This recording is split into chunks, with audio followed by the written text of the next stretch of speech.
So we've thought about how precious a commodity water is to us and how we risk taking it for granted because it is so incredibly available, particularly in countries like ours where water is relatively plentiful.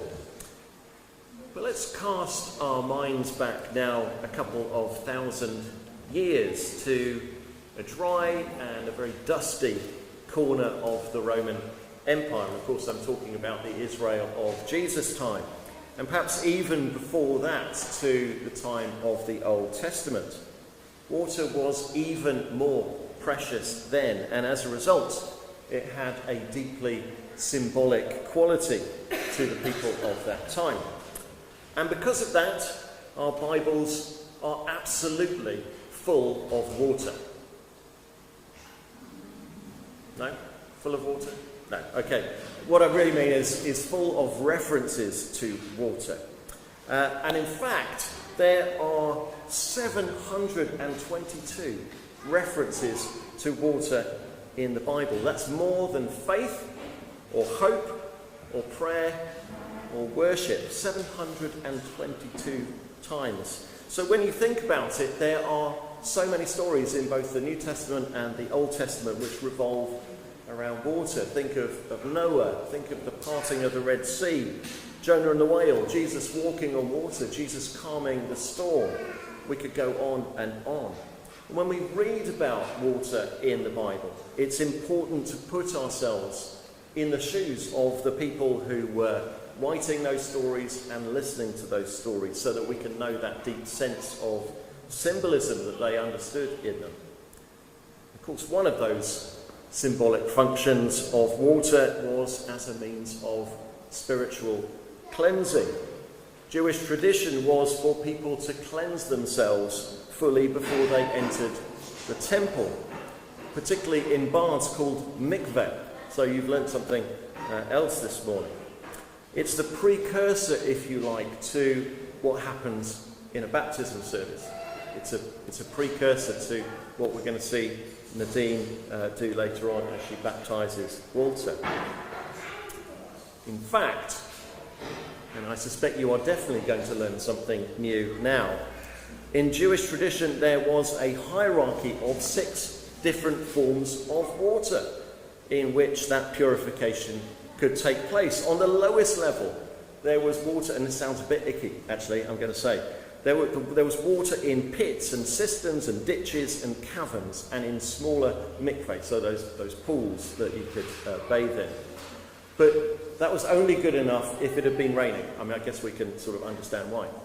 Second were those same things, but during rain. So if you did that, then that was slightly better and slightly more pure. Third were bigger versions of mikveh.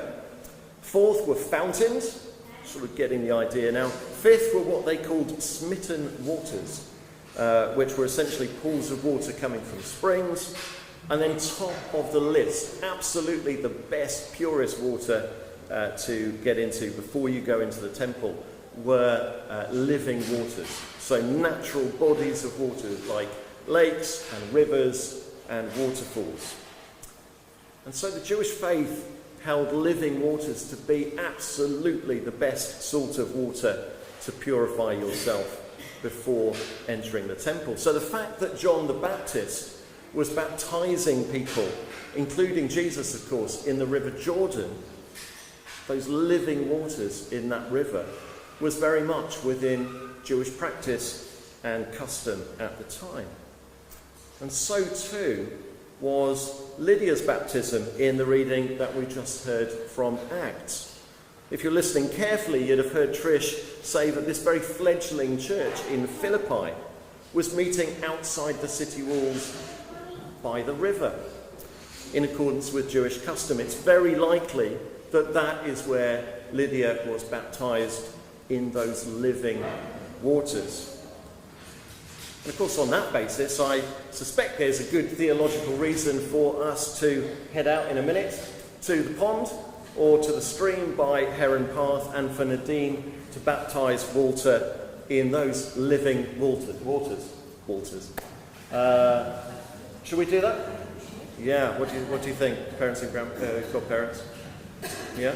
I think we might do it here, but we'll see. We'll see how the Spirit takes us. But let's hold on to that idea of cleansing, living water now as we watch a video that's going to have our gospel reading for us this morning. Thank you, Aaron.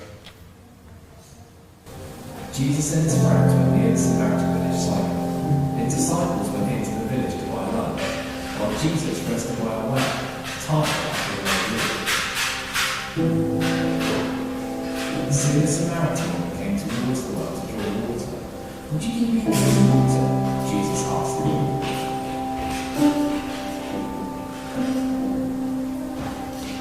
The woman was shocked and responded, "How can you, a Jewish man, ask a Samaritan woman for a drink?"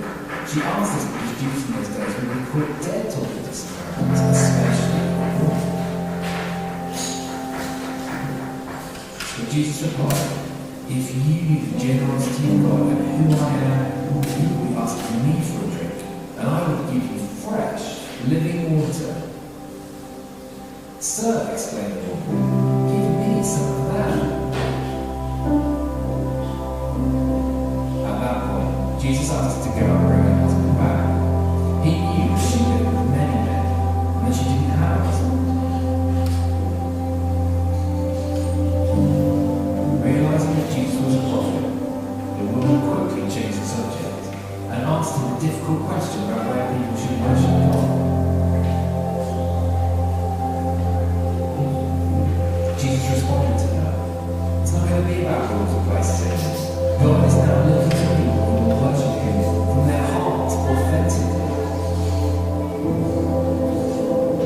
I know that the Messiah, the fortunate rescuer, will come and explain this to us," the woman added.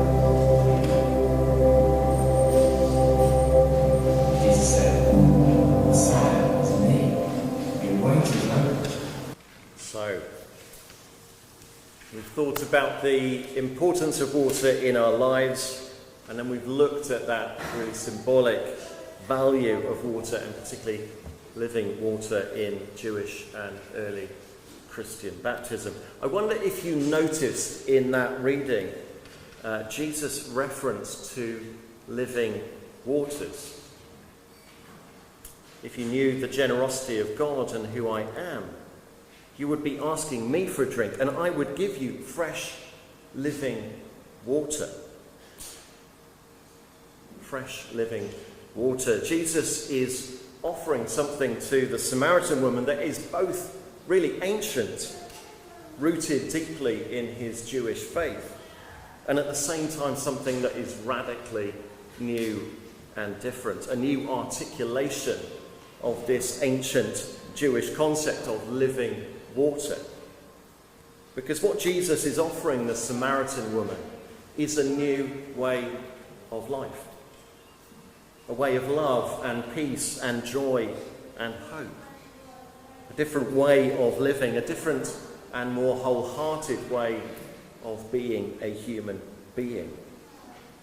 And of course, on the face of it, this is such a simple, normal, matter-of-fact meeting at a well outside a village. Jesus comes and meets us where we are. We don't have to do anything special to be part of this Christian way of life. And finally, this story is one of really radical inclusion. Everyone, absolutely everyone, is in. And as the woman points out, convention prohibited Jesus, who was a Jewish rabbi after all, from even speaking to this woman. And yet he does just that. And he does much more than that. And demonstrates that the living water that he promises is for absolutely everyone. Whoever you are, wherever you're from, whatever you've done, however unworthy you feel. And that is the way of life, the faith that Nadine is going to baptise Walter into in just a moment. It's the way of life into which we are baptised. One of love and peace and joy and hope. Quite simply the best way of human life.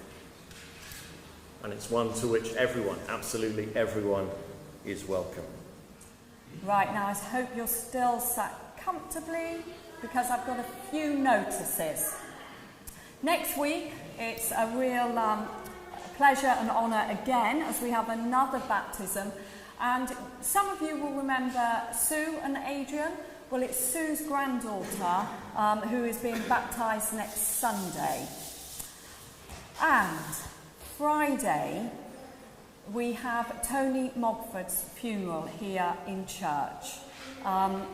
If you have said you would steward at that funeral, or if you are able to, could you please speak to me at the end of the service?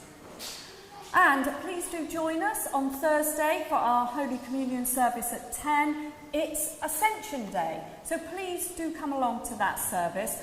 And we'll also be acknowledging Ascension Day on Sunday as well.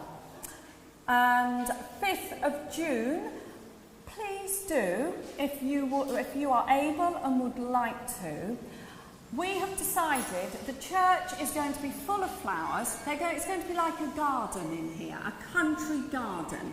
So if you are able, if you could just bring a little pot of flowers from your garden, or that would be wonderful. On the Saturday, please, though. That would be magnificent. You can just put them in little plain jam jars.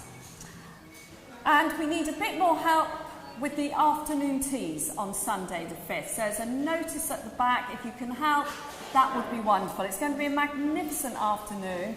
Some delicious cakes and scones. And then we have our songs of praise at 5:30. So it'd be great to see you all.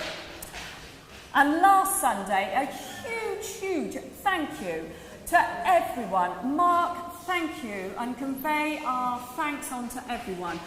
Last Sunday, sadly I wasn't able to be here, but we had an afternoon of young people singing, acting, and it was amazing, all in aid of Christian Aid.